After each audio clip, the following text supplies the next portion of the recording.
जेव्हा लाखोंची गर्दी मुंबईत आली तेव्हाच 5,000 लोकांची लिमिटेशन का लादली गेली? हा निर्णय कोणाचा? सरकारचा की काही विशिष्ट रणनीती आखणाऱ्यांचा?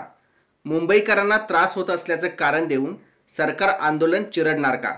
जर आंदोलन पुढच्या टप्प्यात गेलं तर त्याला जबाबदार कोण? आंदोलक की सरकार? मित्रांनो, माहिती असूनही योग्य तयारी न करणं हे सरकारचं अपयश आहे आणि यासाठी आंदोलकांना दोष देणं चुकीचं आहे. तुमचं मत काय? सरकार खरंच कोर्टाच्या माध्यमातून आंदोलन दाबण्याचा प्रयत्न करते का, की ही फक्त कायदा सुव्यवस्था राखण्याची कारवाई आहे? कमेंट करून सांगा आणि आमच्या चॅनेलला सबस्क्राईब करायला विसरू नका. मराठा आंदोलनाचा हा विषय गेल्या काही महिन्यापासून पेटलेला आहे आणि आता तो राजकीय तसेच न्यायालयीन वळण घेताना दिसतोय. सरकारचा डाव नक्की काय आहे?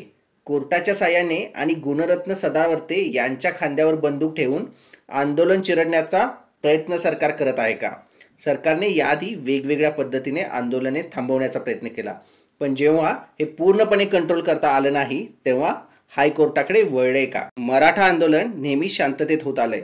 आंदोलनासाठी पाणी, शौचालय, निवारा याची व्यवस्था सरकारने केली नाही. त्यामुळे आंदोलकांवर उघड्यावर आंघोळ करणं किंवा तात्पुरत्या सोयी वापरणं भाग पडलं.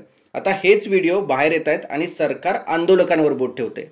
प्रश्न असा आहे, जेव्हा 4 महिने आधीपासून माहिती होतं की लोक मुंबईत येणार आहेत, तेव्हा सरकारने कोणता निर्णय का नाही घेतला? चांगली व्यवस्था का नाही केली? याला नक्की जबाबदार कोण आहे?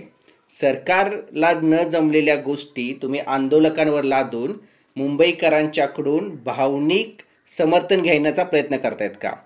काहीही झालं तरी 4 महिन्यापासून माहिती असलेलं आंदोलन नीट न हाताळता येणं हे सरकारचं अपयश आहे आणि सरकारने या अपयशाला सामोरं जाऊन चांगल्या पद्धतीने आंदोलकांना हाताळलं पाहिजे. दक्षिण मुंबईतील प्रभावशाली लोकांना त्रास होतोय तेव्हाच सरकार आणि सगळ्या सरकारी यंत्रणा कामाला लागल्यात असं दिसतंय का? म्हणजे आंदोलनाच्या वेदना सामान्य मराठा समाजाच्या होत्या तेव्हा दुर्लक्ष, पण प्रभावशाली वर्गावर परिणाम झाला की लगेच हालचाल. याच्यामध्ये मुख्यमंत्र्यांचा रोल नक्की काय चाललाय? देवेंद्र फडणवीस त्यांचा हातखंडा वापरतायत का?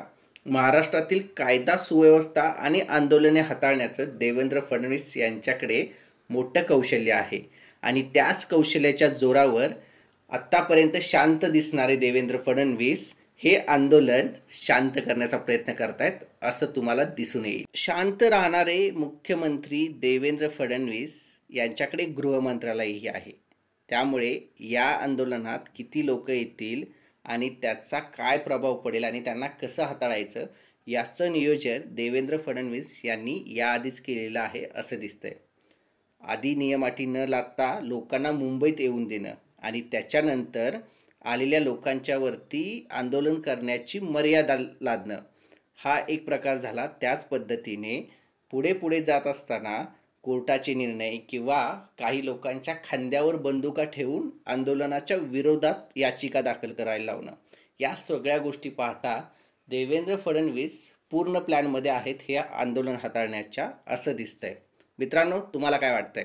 कमेंट करून कळवा. आमच्या चॅनलला सबस्क्राईब करा.